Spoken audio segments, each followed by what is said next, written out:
Hey, I'm just some average Joe, but I've got some hot opinions, and here's one of them. See, I don't really follow reviewers. It's crazy, I know, but I tend to get my information from more reputable sources like footage of the game in question, or at the very least the opinion of someone I actually respect, as opposed to a clusterfuck of paid-for hacks. Whoops, it's my envy showing there, better reel it back in. Anyway, today I thought I'd head over to MetaCritic to give myself a chuckle at what games the critics consider to be the best of all time. Turns out I didn't have a chuckle. I had a rage-induced aneurysm. Anyway, in my semi-comatose state, I somehow managed to put this video together. I hope you like it. Or not, whatever. Here we go. Number 20, Resident Evil 4. So the list kicks off with the game which marks Resident Evil's 10 years of going completely off the rails. Everyone gives 6 a hard time, but honestly it was 4 which started the plunge into the world of crazy, shooty, bang-bang survival horror doesn't make enough money territory. The classic Resi games were great, and the latest installment really lived up to the name, but everything in between, it's like watching a guy try to perform CPR using only elbow drops. Did that metaphor make sense? Who cares? Capcom sure as hell don't. Number 19, Uncharted 2, Among Thieves. So, disclaimer, I've never played an Uncharted game. My understanding is that someone looked at Tomb Raider and thought it would work better with some sort of paper mache simulacrum as the main character instead of a pair of massive giant boobs. Apparently that's how you appeal to primarily teen boy demographics. Whatever. This footage looks nice, doesn't it? So, 10 out of 10, I guess. Number 18, GoldenEye 007. Real talk for a second, GoldenEye was my fucking jam as a kid. This game was the blueprint for all multiplayer shooters to come, and was a hella good time back in the days of couch co-op and controllers with too many grip positions.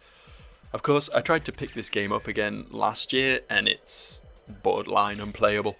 Shooters are shooters, and pretty much every game that's come since has improved on the formula, so yeah, it was influential, but it's not even remotely a good game by today's standards. Sorry. Number 17, BioShock. I love BioShock. The atmosphere, the level design, the characters, the feeling of exploration and discovery. The sequels were garbage, but that's irrelevant. This game deserves the praise, and is one of maybe 4 games in this list that deserve to be here. Spoilers, there be bitching ahead. Number 16, Half-Life 2. This game's not really my cup of tea, if I'm honest.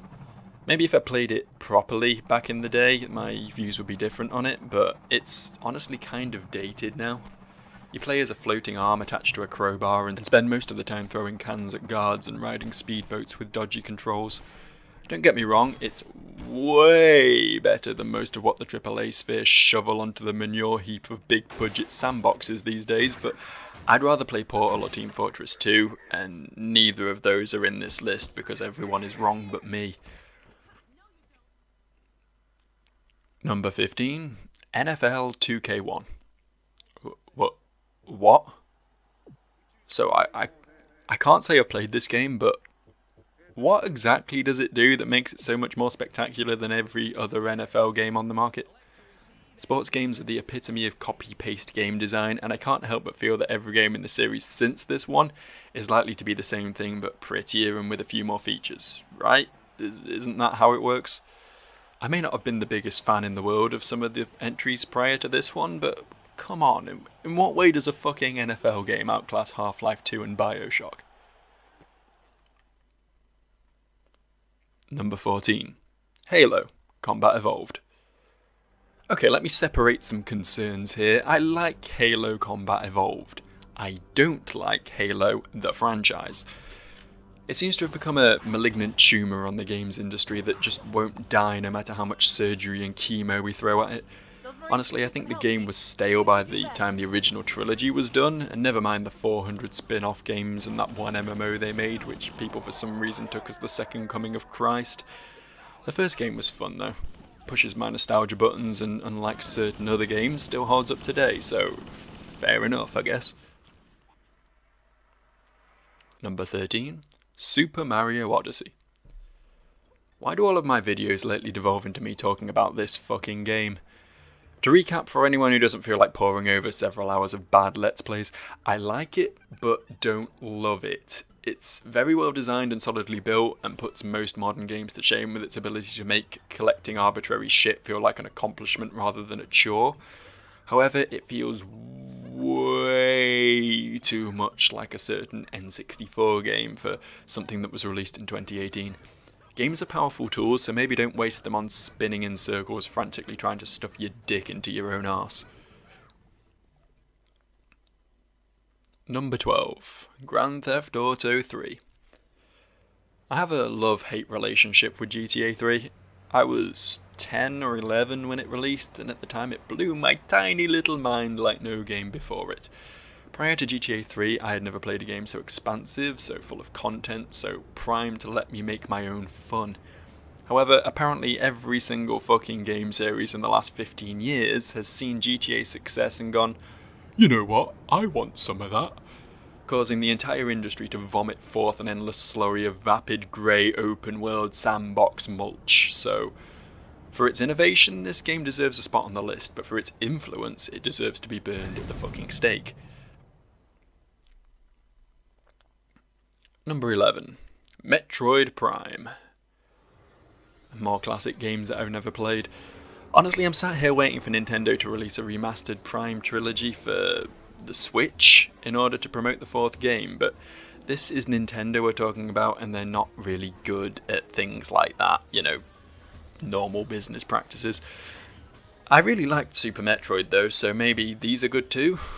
As a side note, I played the one on DS and it was hot garbage, and then I think everyone agrees with me on that, so I don't know. Samus is a babe, 10 out of 10. Number 10. Perfect Dark. Did you know there's a secret code you can use to unlock a single player mode in Perfect Dark? I know, my mind's blown too. What you want to do is select solo missions on the main menu. It's fucking weird. But yeah, this game was a good old time back in the multiplayer N64 days with its flashy weapons and its generally being better than GoldenEye. It is, however, just as unplayable by modern standards and wasn't even as influential as GoldenEye was, so 10th best game of all time might be a bit of a stretch. Number 9. Tony Hawk's Pro Skater 3. Don't get me wrong, I had fun with Tony Hawk's games. They were simple, straightforward fun with tight controls and a killer soundtrack, and I'm gonna sound hugely pretentious here when I say this, but that's just not enough to warrant being the 9th best game of all time. The 90s totally radical attitude was cringy even back when this game hit the market, and there's no narrative or real characters, and half the levels were small and minimalistic. I mean, sure, a fun game is a good game, even a great game, but if grinding rails and making killer jumps is the best the medium has to offer, then I guess Sonic Adventure 2 is the best game of all time. Number 8. The Legend of Zelda: Breath of the Wild. A new Zelda game? Finally, sign me up! Wait, it's a huge open world filled with hundreds of the same cut and paste enemy with no real dungeons, and there's weapon durability, so you have to keep breaking the flow of combat every 10 swings to switch to another random stick, essentially rendering all weapons temporary and borderline meaningless. And if you desire, you can tell the whole game to fuck off and go kill Ganon in 20 minutes. Maybe I'll just get it on sale. Number 7. Grand Theft Auto 5. Wow, critics sure love gargling Rockstar's dick. Am I the only one who takes a played one, played 'em all approach to GTA these days? I played a couple hours of this and it just felt like GTA 3 all over again, just with slightly prettier graphics and less eerie exclusion of black people. I hear this had online play or something, but I think the last thing I need when running away from the cops after a daring bank heist is for some 14-year-old fucknugget to park a tank in front of my speeding sports car, then laugh nasally over voice chat as they teabag my charred remains. Number 6. Super Mario Galaxy 2. So they took those awful space levels from Sonic Adventure 2 and made a whole game out of it, and for some reason people loved it? And then they made a sequel which was functionally identical and people loved that too. I can only assume that Nintendo laced their own semen with LSD so all the cock-gargling fanboys don't realise that what they're playing is the platforming equivalent of Superman 64. I played through Galaxy in its entirety because I was really fucking bored one week, but by the time this one came out I was so done with the formula that I couldn't even make it through 5 levels. Number 5. Super Mario Galaxy. Oh look, the other one. I mean, at least this one was built from the ground up and not just a reskin of the previous installment, but I still don't really follow the hype train. Every other 3D Mario was better than the Galaxy Twins, and the early 2D Marios were better than those, and with the exception of Mario 3, even those weren't worthy of a top 10 slot. What the fuck were the critics thinking in the Wii era? Were they just that desperate to review something that didn't shoehorn in motion controls that they would have rated No Man's Sky a fucking 10 out of 10? Number 4. Soul Calibur. Huh. Well, this caught me off guard.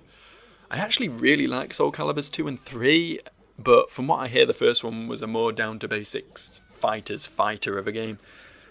That doesn't interest me in the slightest, and since my opinion is objectively accurate, then it's fair to say that this game sucked. Maybe if the Dreamcast had got the next 2 games in the series, it never would have resulted in the heat death of the mighty Sega star. But if Power Stone and Shenmue can't save a console, then I guess nothing can. Number 3. Grand Theft Auto 4. But it's literally the worst one in the series. Like, why? If I wanted to have a creepy Eastern European man call me up at all hours and demand I come see him, I'll go back to being a rent boy. Third best game of all time? This shit wasn't even the third best game released that day. Probably. I've not looked into that, but it's probably true. Number 2. Tony Hawk's Pro Skater 2. So remember the good old days of 5 minutes ago when I was confused about Tony Hawk's 3 making the number 9 spot? Those were the days, eh? 2 was less functional and not as well designed as 3, but for some reason made it all the way up to the number 2 spot. Once again, I enjoyed this game, but okay. Imagine Aliens Land. Imagine they asked to see the best 3 examples of each type of media we, as a species, have produced. Imagine they get to video games, and the shining examples used to represent our creative peak are GTA 4 and Tony Hawk's 2. They'd probably blast our planet out of the sky out of pure disgust for our plebeian tastes. Number 1. The Legend of Zelda, Ocarina of Time. Except they wouldn't, would they? They would be about to, and then they'd play Ocarina of Time and everything would be okay, because the critics got one thing right in the history of their combined working lives, and that is that Ocarina of Time is, indeed, the best game ever made, and probably always will be. If you think otherwise, you're a contrarian fuck and we're no longer friends. No, I mean that. Close this video and never darken my door again, you horrible little cretin. Unless, of course, your favourite game of all time is RoboPit for the Sega Saturn, in which case all is forgiven. Anyway, that concludes my hot opinions on the official 20 best games of all time. Do you disagree? I bet you do. Please feel free to scream blue murder at me in the comments section because I thrive on your anger. In fact, the only way to truly defeat me is to tell me how right I am about everything, so go ahead and do that. Anyway, this is the first of, I don't know, several videos I have planned which deviate a little from my usual play a game for an hour formula. They'll all be just as bad as this one, so you're probably best off not watching them. If you do though, I'll see you there. Through the powers of the internet! Woo!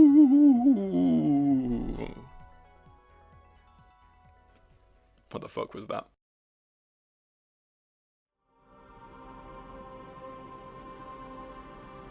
Yank me.